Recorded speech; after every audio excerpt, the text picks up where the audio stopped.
What's going on, YouTube family? Today is a very sad day. We are losing an iconic company that's a big part of automotive culture here in the United States. Motortrend TV is officially shutting down. Now, this is going to have major ripple effects across the automotive industry. I don't even think they realize how much of an impact their TV shows and the channel itself had on America.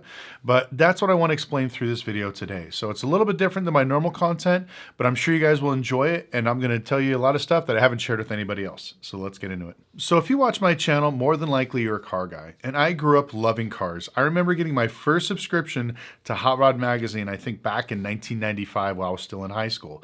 I remember saving up some money, shipping it out, and paying for the whole year, and they were mailing me my magazines. I was so excited. This is how I got my start in the automotive industry. If you guys didn't know, I actually grew up building and fixing cars, doing builds for SEMA and everything else like that, but I kind of went away and started focusing on the actual business side of the automotive industry. But that didn't take away from my passion and love for cars and building stuff. That's why on this channel, I've talked about it so many times that there's less and less automotive technicians, there's less people getting in the industry. And now with companies like Motortrend basically stopping production on their TV shows, we are going to lose a whole generation of automotive enthusiasts, mechanics, other people that want to get in the industry, the next person that's going to invent something great for the automotive industry, we're losing all that. So that's why I want to make this video, because I don't think they realize the impact they have on overall automotive culture. It's massive. My dad used to buy Hot Rod magazines back in the day. I've been on numerous power tours. Like I said, I absolutely love the automotive industry. I love cars. I love building them. But now with them shutting down, it's a real heartbreaker. Now I'm going to share something with you guys I haven't shared with anybody before. I was offered a TV show on Motortrend TV last year. A production company reached out to me. They wanted to do a new show about flipping cars. They saw my YouTube channel, thought I'd be a great fit. And I don't know if you guys ever watched Wheelers and Dealers. I was going to be the American version of that TV show. I was over ecstatic. I was super excited. I couldn't wait to do it. And so, make a long story short, during the pilot negotiations, I basically was going over all the things I wanted to do, how I can do them. I own my own shop. I buy my own cars. They don't have to do any of that stuff. I don't need money for that. I do it all myself. You know, all they have to do is, like, I guess, take care of the production company. But unfortunately, they said they didn't have the budget for it. So I told them, you know what, don't even pay me. Just give me a few bucks. Let me do the TV show and then pay me on the second season. Unfortunately, they declined and never heard back from them. And that was pretty much it. Now, what I come to find out was the fact that the production company was, I believe, asking for almost $250,000 to do the videos for it, which most of the videos I make, I pay for. I have friends following me around with cameras and stuff like that. It doesn't cost that much to make a lot of this quality content. Now, I believe the reason why they're going with a lot of YouTubers is because, one, we already have a track record of making videos, and two, we know how to make videos a lot more cheaper than a production company. So that's why I figured they reached out to me, but unfortunately that wasn't the case. And I think that's the thing that's catching up to all these TV shows. Now, don't get me wrong, people in production companies need to make money and they have bills to cover, but when Warner Brothers purchased them, it really threw a wrench in everything. Our negotiations went from 1 month to 6 months back to emails because everybody kept getting moved, fired, transitioned, whatever else, because Warner Brothers bought out Motortrend. And so now that we're here, unfortunately, they decided to close down the whole operations. Now, unfortunately, I will never probably have a TV show on Motortrend, which is a huge heartache. But more importantly, like I said, they don't realize the actual impact of what they're doing on the automotive industry. I made several videos talking about how there is a massive shortage in mechanics. Nobody wants to work on cars anymore. Everybody is taught that you got to, if you use your hands, that's dirty, it's beneath you, don't waste your time, you'll make more money, being something behind a computer, which is great if that's the way you want to go, but it's wrong. There's a lot of money to be made in the automotive industry. And every time, remember, like, people are still going to be driving cars 30 years from now, but all these mechanics are phasing out. Who's going to replace them? Who's going to have that love? Who's going to watch that TV show that's going to get excited about, wow, this guy's building a car that, he pulled out of a junkyard and brought it back to life. He restored this classic car. This guy maybe made the first new electric car, the first ceramic battery supercar or hybrid car, whatever it is. Like, there's people out there that do this kind of things because they fall in love with the actual thing, the industry. And I believe that taking these TV shows away is going to have a major impact in finding more people like myself. Now, like I said, there's very few of us now that still do this kind of thing, and it's going to be even less in the next 5 to 10 years. If I ever have kids, unfortunately, I can't share this with them. I can't sit them down, watch Motortrend TV, and talk about the cars that I used to work on because there's not going to be anything like that. Now, I can show them on YouTube, which is fine, but, it's still the institution of where everybody goes. Most of my YouTube friends still buy hot rod magazines. We still watch Motortrend TV, and once I heard this news, I was absolutely devastated. Now, I feel bad for a lot of the people that, put their whole careers into Motortrend. I know they're probably going to transition into YouTube, which is going to be great. If any of you guys are watching this, please reach out to me. If you need any help in YouTube, I'll do whatever I can. Hook you up with brand deals, sponsors, even help you with some film equipment and stuff. I got a bunch of equipment here.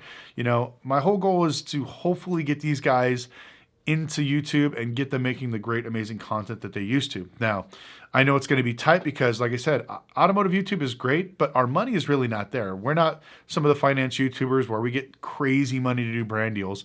Those days are over. All that stuff was popping during the pandemic. Now, I think I've told you guys, if you haven't watched my channel, I make less than $3,000 a month with over 1.5 million views on my channel.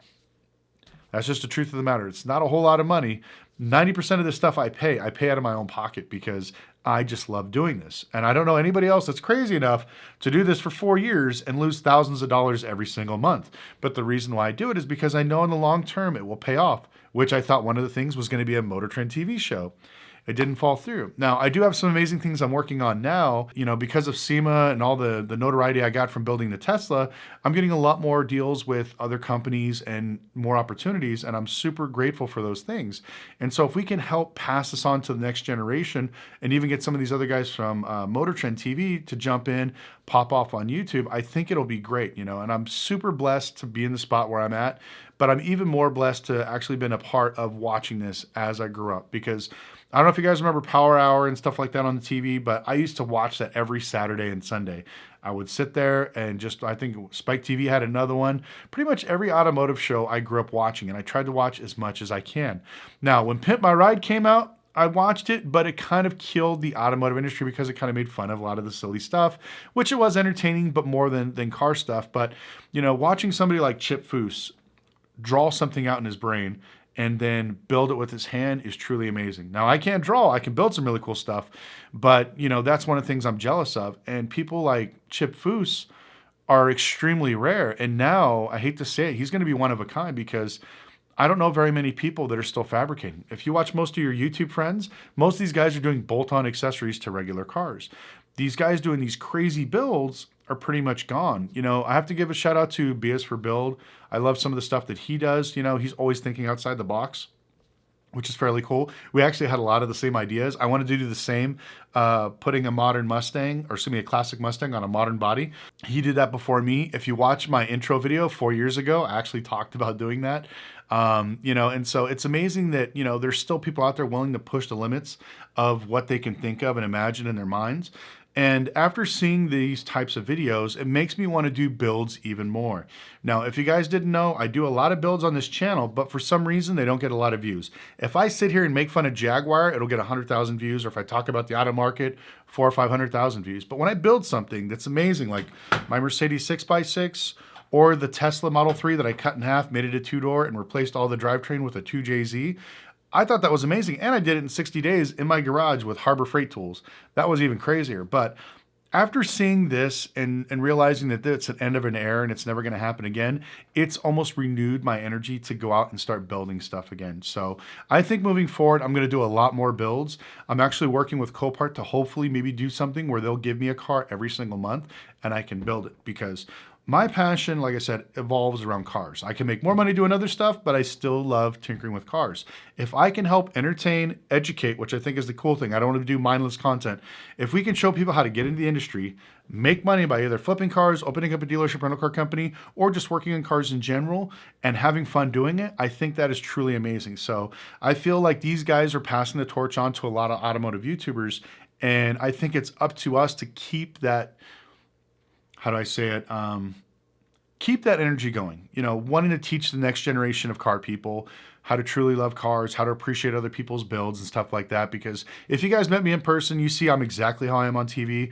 I love all cars. If you show me a bucket that you dropped $200 into, I will be ecstatic. If you bought $1 million sports car that you wrapped in a weird color, I will still be excited for that. A rat rod that you built out of a bunch of maybe 60, 70 rusty cars in your backyard, I love that stuff. Anything you do with cars should be appreciated. To me, it's like works of art.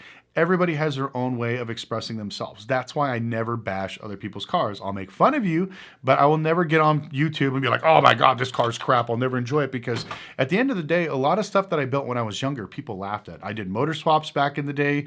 I remember we did a few LS swaps and 5.4 swaps from the Ford Explorer and Excursion into a few vehicles. We did a lot of crazy stuff when I was younger. And now, if it wasn't for stuff like that and doing crazy stuff, I wouldn't be able to do these crazy builds that I can do now.